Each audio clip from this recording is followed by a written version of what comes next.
Hello my friends, back with another video, and today we're going to do a comprehensive review on the 50 1.2S. I've been waiting for a long time to actually talk about this. I get a ton of DMs because a lot of people do know that I use it as my primary lens now at weddings or just work in general, but I've been getting a ton of DMs about exactly which lens I'm using, and when I say it's the 50 1.2S, people are like, please do a comprehensive review on it. So here goes. I just looked through, before I hit the record button on the camera, I just looked through our jobs for the last 2 years, and I went through and figured out exactly which ones I've used the 50 1.2S on, and it's been 33 weddings, 21 engagement shoots since I've been using this full-time as my main piece of gear. So I have some things to say about it.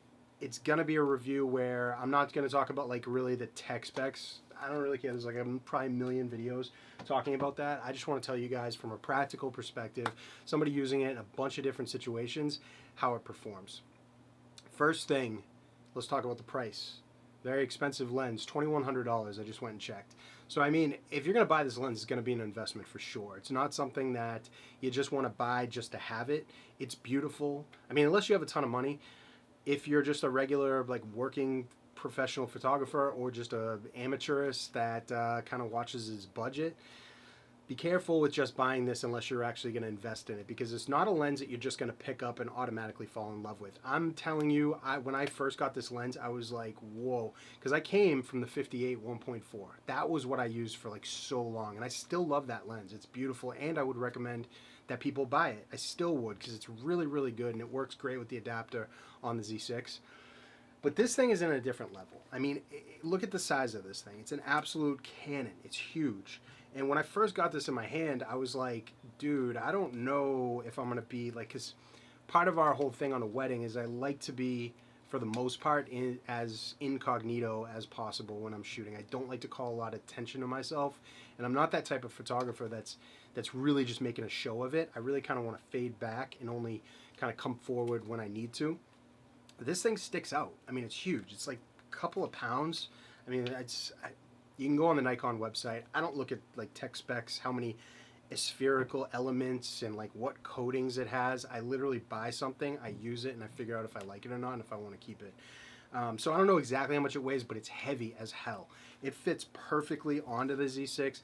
Like, you know, you guys, if you've been using these cameras, you know the mounts are incredible. They're very strong. They don't mess around. There's no gaps. There's no movement in it at all. It fits really well, but it's heavy.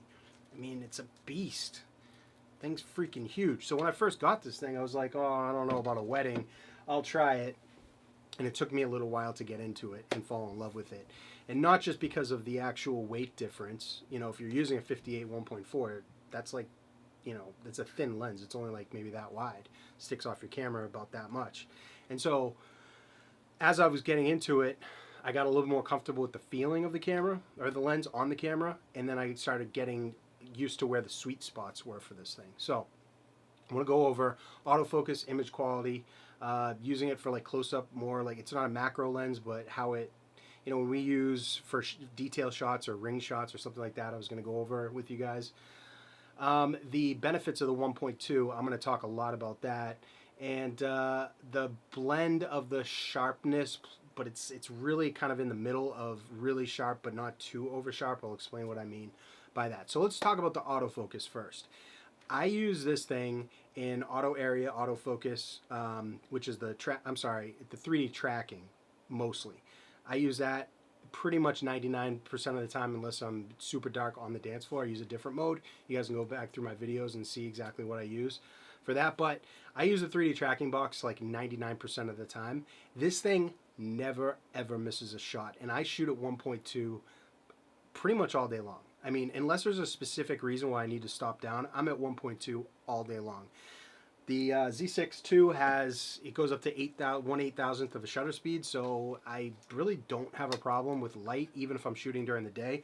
I stop it down to, you know, 100 ISO and 1/8,000th, and I can use pretty much bright during the day. I can still shoot at 1.2. Sometimes I'll have to go down to 1.4, but for the majority of the time, I'm at 1.2.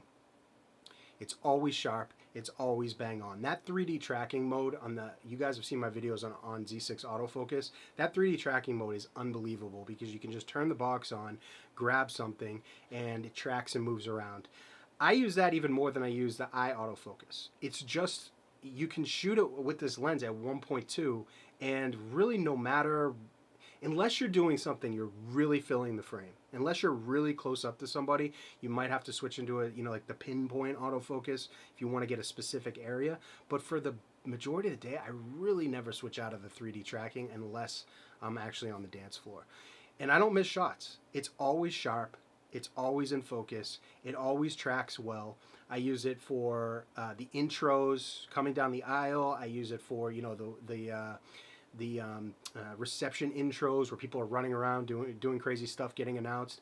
I mean, it's just really bang on. I don't think about, oh, is this going to be in focus or not? When I come home and I go through all the photos after a wedding, it's not like I'm like, oh, I hope I got that. It's, I know that I got that. And that's really, really rare.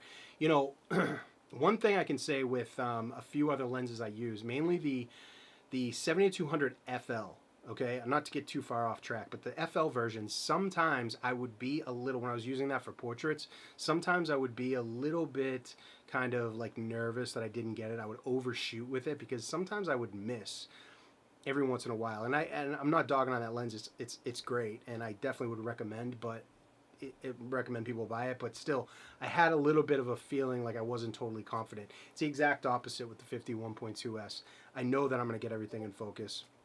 It's not a problem. It doesn't hunt back and forth. That's one thing that's really great about this lens too, is I'm not sacrificing any speed with that 1.2. And normally when you're shooting with lenses that are really, really stopped open, sometimes it can hunt, especially when the lighting's not perfect. This thing doesn't. You just slap on that 3D tracking box. I put it right, if they're, 6 feet from me or further away, I slap it right on their chest. And their face is always in focus. I'm not the type of shooter that wants an pinpoint, like tack sharp, where you can see every freaking eyebrow and every single imperfection of the skin. When you're shooting people like I do, that's my style. I don't like anything that's too, just too perfect. You have to have a little bit. That's one problem I think with newer lenses, is they go for this sharpness at the detriment of real looking photos. So there's a sharpness to this. This is the next thing I want to talk about, is the sharpness. How does it look? To me, and I'm really hypercritical of this stuff, to me it's perfect. It's the right perfect blend of sharpness without being too mechanized or too overproduced or overdone. There's a human feeling to portraits and to skin tones when I use it.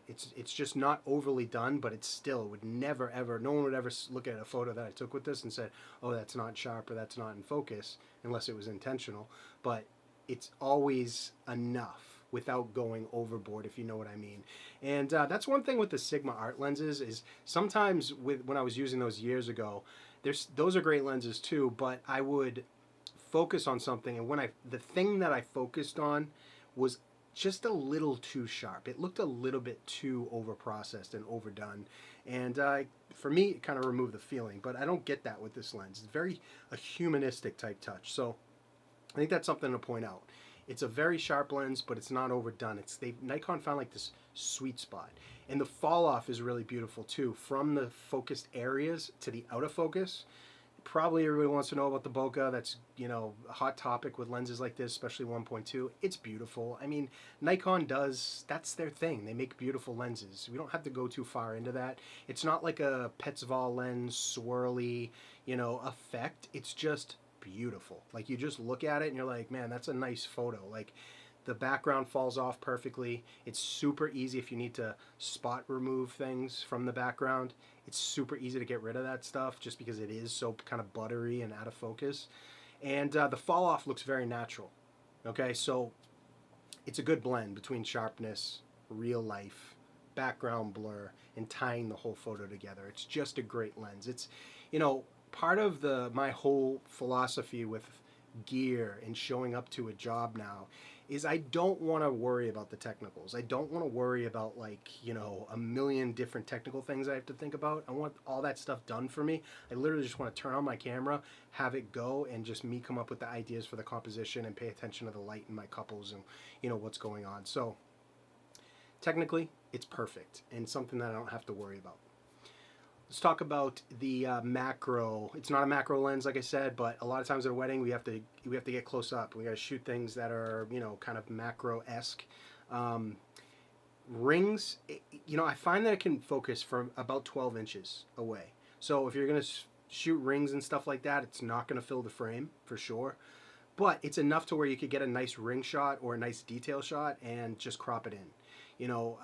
These aren't, the sensor is a 24 megapixels, so you're not going to be able to crop in like crazy, but I have never run into a problem where it's like, oh, I specifically need a macro lens, or there's no way I'm going to be able to get this shot. You can do it with the 51.2. You can get nice ring shots, you can get detail shots. We've never had a problem, but I'd say about 12 inches away, which is plenty to fill the frame for a portrait. I mean, that's plenty. So I don't ever feel like I need to carry extra lenses in my pockets or something like that. I just feel like I have my 28 and my 50 and I can just go and I don't have to worry about it, which is great. 1.2 benefits. Now this is the thing, obviously the reason why I bought this lens. It's a 1.2 lens. How useful is this? Let me tell you something. It's insanely useful. I have never been able to shoot with a 1.2. I've always been on 1.4s. That lets in a lot of light, but it's different. It's a whole different world when you're shooting with 1.2 lenses, and I hope that Nikon keeps releasing 1.2 lenses because I literally will buy them all. I never run into a situation. I mean, so weddings, obviously, when you start off in June, the light's kind of getting longer into the day. Summer's no problem. We rarely have to use lights at venues, except for on the dance floor. And then getting into like October, November-ish when we do weddings, you're going to have to kind of worry about light again. But the 1.2, I can use this thing in such low light, especially with the amount of ISO that I can go up with the Z6 II that handles the grain perfectly. I mean, I can really shoot this thing at 1.2 wide open and then ISO 5000, and I barely have to do any cleanup with the grain in post-processing. I mean, seriously. And we are the type of photographers that don't like to use flash if we don't have to, except for in a creative portrait or something, like a creative type way, because of the way we shoot. And it's because we blast off a lot of photos. We are in there.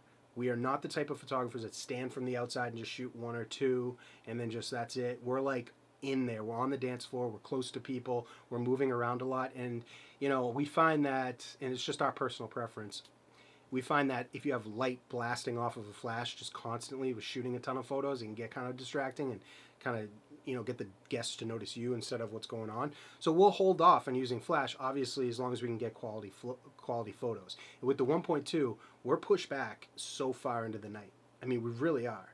I mean, the amount of, when it gets low, when the light comes down and you're shooting at 1.2, the amount of quality photos that you can get, because it picks up like subtle light. It picks up very smooth, soft, not strong light, but there's still a great separation of that highlight when it's low and the deep blacks for the shadows. There's a lot you can do. And in post-processing, oh my God, it opens up a whole different world. So it just collects a lot of light, like a ton. And for a wedding photographer, this is literally like gold. I mean, 1.2 lenses, I hope that they become the standard over 1.4, because it might not sound like a lot of difference of the 1.4 to the 1.2, but believe me, it really is. And I can say that after doing, 54 jobs with this thing just straight off over the, last few months or whatever.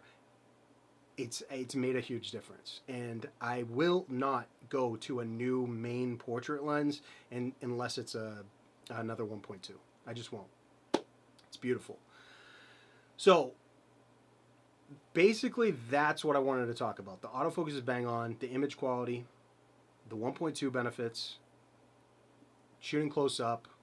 And the other thing is I want to talk about, there's a sweet spot for this, okay? When you're doing portraits, to make the background fall off perfectly in a really, really beautiful way, you want to be about 6 to 8 feet away from your subject. If you do that, if you shoot from 6 to 8 feet away, you can get bang on sharp photos by just focusing on the chest, not going on the face. That's one, I should probably do another video on that, but I focus on the chest rather than the face, because then the face gets too sharp and you can see those imperfections in people's skin. It just doesn't look as good. So I always focus on the chest. If you stand about 6 to 8 feet away, I like 6. That's preferably what I like. That's like a sweet spot for this camera in terms of sharpness for the subject and then letting the background fall away. Oh my God, it looks so beautiful. So one thing you're gonna have to learn when you switch to a main lens that you're using most of the time is you're gonna have to learn where those sweet spots are. And I'm telling you, 6 feet to 8 feet, kind of depending on how much you like to fill the frame, that is just a great distance to make the background fall off and look really, really beautiful. That's really all I have to say on the 1.2S. I think it's a phenomenal investment. You guys, if you're a working professional, you should buy it. If you shoot people, you should buy it. It's a pain in the beginning to get used to the actual, amount of extra bulk for this lens. It almost feels like you're carrying a 70 to 200. It's definitely shorter than that, even with the, the hood on. Without the hood, it's like this, but I always shoot with the hood on. And, it's getting close to that 70 to 200. 70 to 200 probably comes up to there, maybe a little bit there with the hood. But it's heavy. It's comparable in weight size. So once you get over that, though, it's a great investment. And it is an investment. But this thing makes me money. It definitely does. So if you have any other questions on it, drop them in the comments below. Let me know what you think. And thank you guys for the support. Next video, I will see you guys there.